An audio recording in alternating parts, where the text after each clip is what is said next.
What's up everybody, Jack here from Half Chrome, and today I want to talk about this is the Rekon 5. It's a long-range 5-inch FPV drone. It was designed by Dave C and built by HGLRC. So, decent quad. Let's take a look.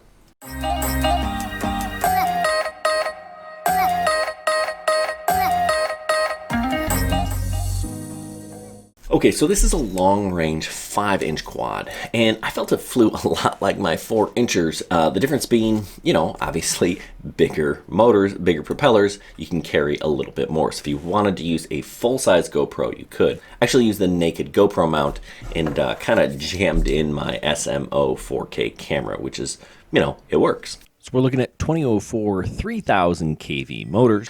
This is the 4S analog version, which is going to cost you about $240. A couple of things to note. We've got a nice TPU mount up front to hold the camera and protect the camera. We have a GPS unit in the back. Got some nice bolts on the bottom. They're supposed to be stronger and better than screws, and that makes some sense. We've got an external buzzer here, which is nice. If you crash, it'll beep. If the battery gets connected, it'll beep. You just kind of have to hold down this button to reset it. If you forget to, it gets kind of annoying, but it is nice to have. There is even a fancy mount for your antenna that kind of pivots. This is a better position for reception, but then you can kind of fold it down to kind of store it better. I do really like the electronics they're put in here very cleanly. We've got an F7 flight controller and a 30 amp all-in-one ESC. The VTX is power switchable up to 800 milliwatts, which is cool, especially if you're doing long range. You can get this with or without a receiver. They offer all-in-ones built with Crossfire or R9. This is actually an R9. I haven't flown R9 in a while, but still works and works well. They've even done little things like soldering on this wire so you could plug your GoPro right in, power it right up. I don't have a GoPro or a naked GoPro. Like I said, I'm using this SMO 4K camera, which is awesome. And I just kind of built an adapter so that I could power it off the balance lead, which works just as well. I did install the optional arm braces. It should help with stability, also help with some vibration dampening, and in a crash might help you out just a little bit more. All right, let's take a look at some of the flight footage and talk a little bit about this drone.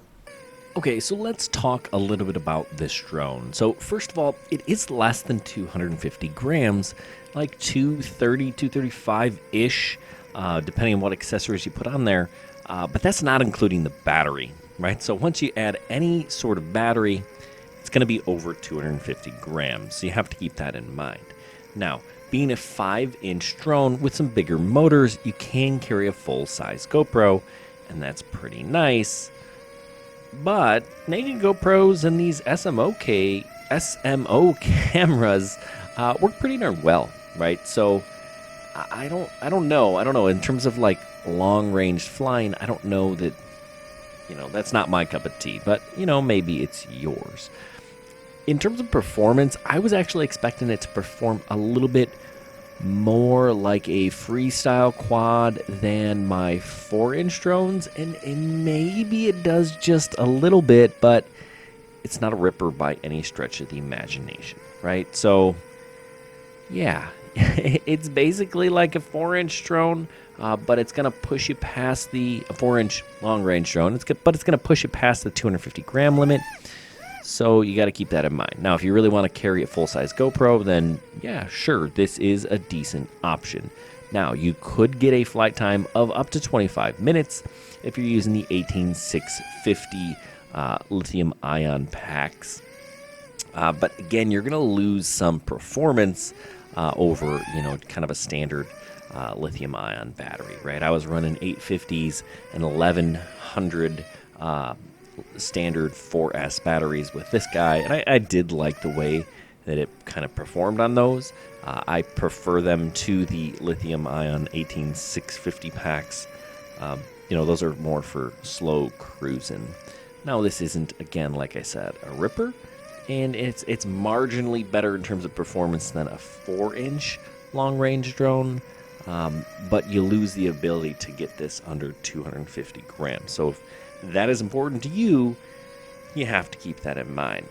That the GPS worked well enough. The GPS is nice because even if you don't want to use it for return to home, which these GPS units are notoriously flaky for, it will give you a readout of where your location is, and you can get some information in terms of distance and where you are and flight speed and stuff like that. So it is nice to have, but you're not going to use it like a return to home like you would a standard DJI drone. It does return to home, but not quite as reliable.